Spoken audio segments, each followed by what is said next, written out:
Hello everybody, I hope you're doing well. I'm sure we're all aware of the passing of Pope Francis, and there are many conversations now about who the next Pope will be. Many people have been calling forth Robert Sarah.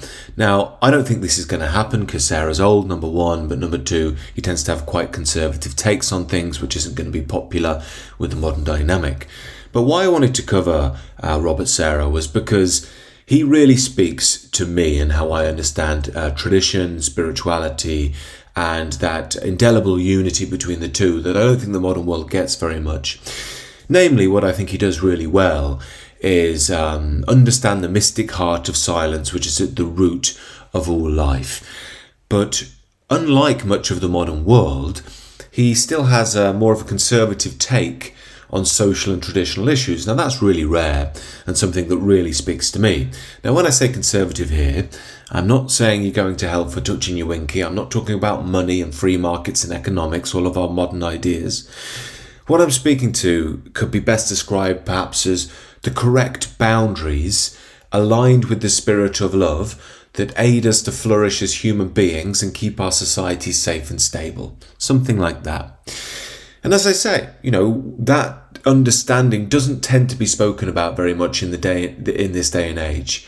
Conservative-oriented people tend to be that way because they're more orderly in personality type rather than, if you like, sourcing from the spiritual wisdom.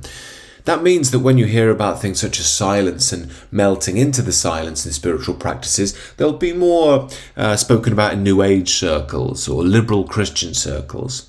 And the conservative Christians will tend to like ritual and everything to be established, and there won't be much space for this sort of thing. So I've always felt a bit of a lost sheep in that regard and wanted to have that union between the two, the great mystic silence, but also the appreciation for the wisdom of the tradition. It's very rare. I think that will make a comeback in the future, though, given the state of things. But I just wanted to play a video of Robert Sarah explaining this and then breaking down what he's saying, because I think it's absolutely beautiful. So I recommend you sit back, relax, and really take this in, because there's real wisdom on offer here. Even in our churches, there is too much noise. So it's not a place where we can encounter God silently. Silence makes man more similar to God, because God, I said, is silence. He talks in silence. We encounter him in silence. And if we remain with God, we become silent. Now what Sarah's pointing to here is so beautiful it almost gives you heartache. I really recommend, Christian or not, that you go and sit on your own in a church when there's not a service on. Most churches these days, they'll leave the doors open, especially if it's in a village and town, and you can just go and sit in there. And you'll see if you close your eyes and sit in silence, you sort of disappear into the energy of the church. They're created for you to marinate in the silence. But why is that important? Well, when we get beyond the noise of the world, which is really the noise of our mind and how we receive things, we come to the center point of being, if you will. We're away from everything external, presenting to us as if that's what the world really is. But as we sink further and further into the silence, we move further away from illusion. And I love how Sarah says we start to become one with God's voice. Now, God's voice is often misunderstood as something giving you orders. Most people who think God's talking to them and telling them things tend to be a bit unwell. The way God speaks to people is through the silence. It's not through words like we would know them, but knowing, through movements, through resting into his pace of being. And then we align, if you like, with what life really is. And we start to recognize my ways, and let's just call it Richard's way, is a lot more messy and a lot more short-termist in its view, and a lot more self-centered than God's way. Why the Western countries today are no believers, are less believers, because they are every time talking. They know no silence, and the faith is going down. Silence is really the moment where I construct myself as a human being related to God. And without God and without silence, we are lost. There's a quote from Meister Eckhart. That's not Eckhart Tolle, but Meister Eckhart, a German mystic monk who Eckhart Tolle named himself after. He stated the nearest no thing to God is silence. And of course he's stating there that the closest we can get to God is in the peace and the quiet. Now this can make us think that we're moving somewhere mystical and far beyond, somewhere abstract that's very far detached from this world, a magical journey. But in reality what we're doing is coming right back to the centre of simplicity itself. There's nothing dramatic about this.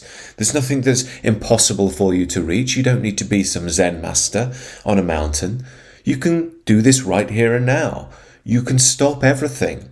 And when you realise, or when we stop everything, we start to realise that we've got it all the wrong way round. We've been thinking the world is out here in our jobs, in our lives, in the things we have.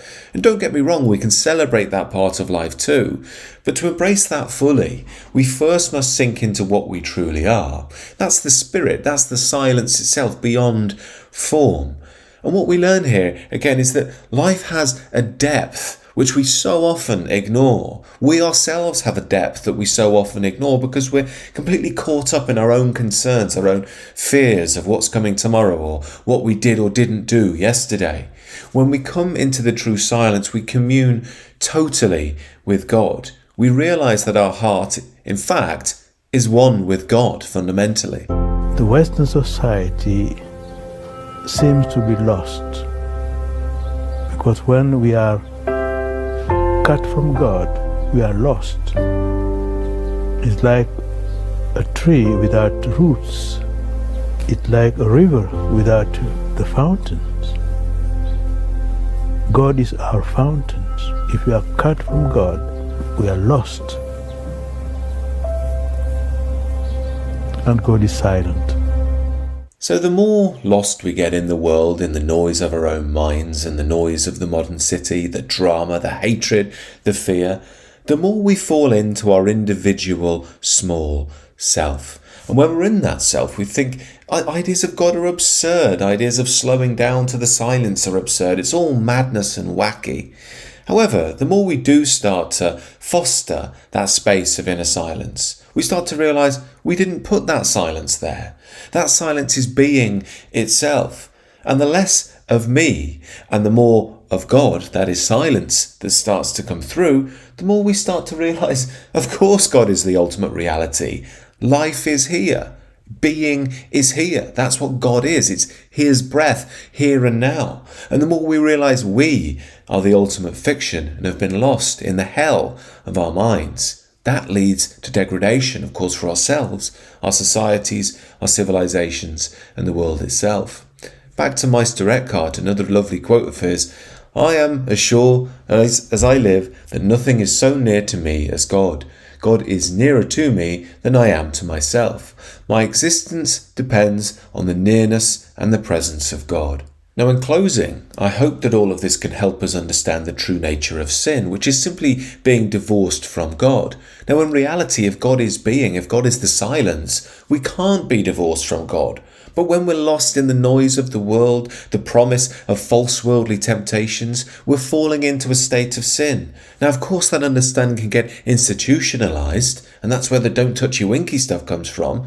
But the original idea is if we're so besotted with lust or a woman or whatever it is, we're moving away from that stillness, the love of God, total completion, and into an illusion. We think that the world is going to satisfy us, but it's not.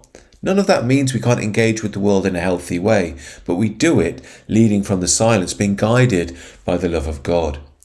I hope you enjoyed this video. Do subscribe to the channel if you're new, and consider joining me on the Substack if you want to get exclusive content and involve yourself in some of the group work I've got planned down the line.